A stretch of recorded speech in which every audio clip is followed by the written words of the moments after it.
ಇಳಿಸ್ರಿ ಅಂದ ತಕ್ಷಣ ಅದು ಕೇಂದ್ರ ಸರ್ಕಾರ ಅಂದ್ರೆ ಯಾವಾಗ ಜನ ಉಲ್ಟಾ ಬಿದ್ದರೆ ನಾನು ಕಮ್ಮಿ ಮಾಡಿಸಿದ್ದೇನೆ ಅಂತ ಘೋಷಣೆ ಮಾಡಿದರು. ಮತ್ತು ಕಮ್ಮಿ ಮಾಡಿಸಿದವರು ಜಾಸ್ತಿ ಯಾರು ಕಮ್ಮಿ ಮಾಡಿಸಿದ್ದು ನಿಮಗೆ ಬರ್ತದೆ, ಜಾಸ್ತಿ ಮಾಡಿದ್ದು ಕೇಂದ್ರ ಸರ್ಕಾರ. ಯಾಕಂದ್ರೆ ವಿತಂಡವಾದ ಅಂತಂದ್ರೆ ಯಾವ ಲೆಕ್ಕ ಇವ್ರದ. ಅದೇ ರೀತಿ ದಿವಾಳಿ ಇದ್ದಿದೆ ಅಂತಲಿಕ್ಕೆ ಗೃಹಲಕ್ಷ್ಮಿ ಹಣನೂ ಬಂದಿಲ್ಲ ಮತ್ತು ಅನ್ನಭಾಗ್ಯದ ದುಡ್ಡೇನು ಕೊಡ್ತಿದ್ದು ದುಡ್ಡು ಬಂದಿಲ್ಲ, ಅಕ್ಕಿನೂ ಇಲ್ಲ. ಹಿಂದೂ ಒಂದು ತಿಂಗಳ ಹಿಂದೆ ನಿಮ್ಮೆಲ್ಲರ ಜೊತೆಗೆ ನಾನು ಶೇರ್ ಮಾಡಿದ್ದೆ. ಅನ್ನಭಾಗ್ಯದ ಅಕ್ಕಿ ನಮ್ಮ ಡಿಪಾರ್ಟ್ಮೆಂಟಿಂದ ನಾವು ಕೊಡ್ತೀವಿ. ತಥಾಕಥಿತ ಅನ್ನಭಾಗ್ಯ ಇಲ್ಲೇ ಇಲ್ಲ. ಈಗ ಪ್ರಧಾನಮಂತ್ರಿ ಗರೀಬ್ ಕಲ್ಯಾಣ ಅನ್ನ ಯೋಜನೆಯಲ್ಲಿ 5 kg ಅಕ್ಕಿ ನಾವು ಕೊಡ್ತೇವೆ. ಆ್ಯಕ್ಚುಲಿ ಇವರು 10 kg ಅಕ್ಕಿ ಬೇಕಾ ಬೇಡವಾ ಅಂತ ಹೇಳಿದ್ರಲ್ಲ, ಆ ಪೂರಾ ನಮ್ದು 5 ಅಲ್ದ ಅವ್ರು 10 ಕೊಡಬೇಕು. ಅದಂತೂ ಕೊಡೋದಾಗೋದಿಲ್ಲ. ಅಟ್ಲೀಸ್ಟ್ ಇನ್ನು 5 kg ಕೊಡಲಿಕ್ಕೆ ಇವರಿಗೆ ದುಡ್ಡು ಕೊಡ್ತೀವಿ ಅಂತಂದರು. ಅದಾದ ನಂತರ ನಾವು ಹೇಳಿದ್ವಿ 1 ವರ್ಷ ಅಕ್ಕಿ ದಾಸ್ತಾನು ಬಗ್ಗೆ ಒಂದಿಷ್ಟು ಪ್ರಶ್ನಾರ್ಥಕ ಚಿಹ್ನೆಗಳಿದ್ದು. ಯಾಕಂದರೆ ಇಡೀ ಜಗತ್ತಿನಾಗ ಬರ ಬಿದ್ದಿದ್ದರಿಂದ ಆ ರೀತಿಯಾದ ಸಮಸ್ಯೆ ಇತ್ತು. ನಾವು 1 ವರ್ಷ ಕೊಡಲ್ಲ ಅಂತ ಹೇಳಿದ್ವಿ.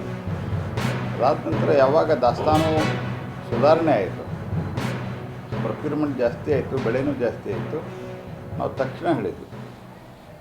ಜೂನ್ ತಿಂಗಳಲ್ಲಿ ನಾನು ಮೊದಲನೇ ಬಾರಿಗೆ ಕರ್ನಾಟಕ ಸರ್ಕಾರಕ್ಕೆ ನಾನು ಮಂತ್ರಿ ಆದ ತಕ್ಷಣ ತಿಳಿಸಿದೆ, ನಮ್ಮ ಕಡೆ ಅಕ್ಕಿ ಪ್ರೊಕ್ಯೂರ್ಮೆಂಟ್ ಇಂಪ್ರೂವ್ಮೆಂಟ್ ಆಗಿದೆ. ನಾವು ನಿಮಗೆ ಮೊದಲು 34 ರೂಪಾಯಿದಲ್ಲಿ ಅಕ್ಕಿ ಕೊಡ್ತಾಯಿದ್ವಿ, ಈಗ ನಿಮಗೆ 28 ರೂಪಾಯಿದಲ್ಲಿ ಕೊಡ್ತೀವಿ ಅಂತ ಹೇಳಿದ್ವಿ. ವಿಶ್ವವಿದ್ಯಾಲಯ ಬಂದ್ ಮಾಡ್ತಾಯಿದ್ದಾರೆ, ಸರ್ಕಾರಕ್ಕೆ ಸ್ಯಾಲ್ರಿ ಕೊಡ್ತಾ ಇಲ್ಲ, ಜನನ ಮರಣಗಳ ಸರ್ಟಿಫಿಕೇಟನ್ನು ಜಾಸ್ತಿ ಮಾಡಿದ್ದಾರೆ, ಅನ್ನಭಾಗ್ಯದ್ದು ಅಕ್ಕಿನೂ ಇಲ್ಲ, ದುಡ್ಡು ಇಲ್ಲ, ಪ್ಲಸ್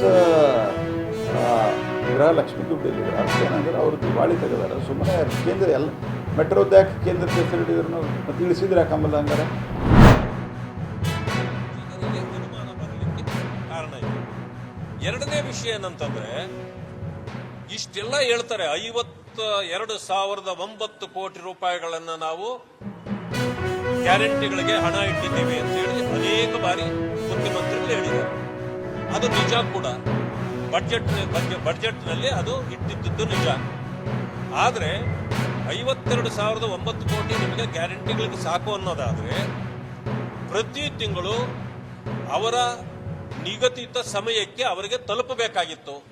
ಆದರೆ ತಲುಪಿಲ್ಲ ಯಾಕೆ ಅನ್ನೋದೇ ಪ್ರಶ್ನೆ.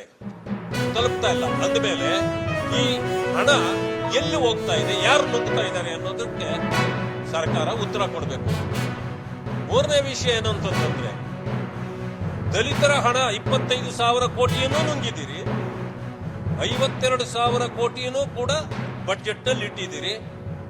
ಇದೆಲ್ಲದರ ಜೊತೆಗೆ ಈಗ ಅಪಾದನೆ ಇರತಕ್ಕಂಥದ್ದು 6 ತಿಂಗಳಿಂದ ಅಕ್ಕಿ ಕೊಡ್ತಿದ್ರಲ್ಲ, ಅದಕ್ಕೆ ತಿಲಾಂಜಲಿ ಆಡಲಾಗಿದೆ. ಇದುವರೆಗೂ ಹಣ ಬಂದಿಲ್ಲ.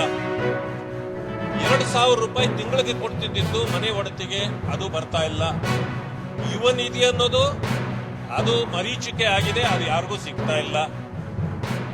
ಮತ್ತೆ ಹಣ ಎಲ್ಲಿ ಹೋಯ್ತು, ಇದು ಸಮಯಕ್ಕೆ ಜನರಿಗೆ ಯಾಕೆ ಸಿಗ್ತಾ ಇಲ್ಲ, ಇದಕ್ಕೆ ಉತ್ತರ ಇಲ್ಲ ಇವತ್ತು ಸರ್ಕಾರದಲ್ಲಿ.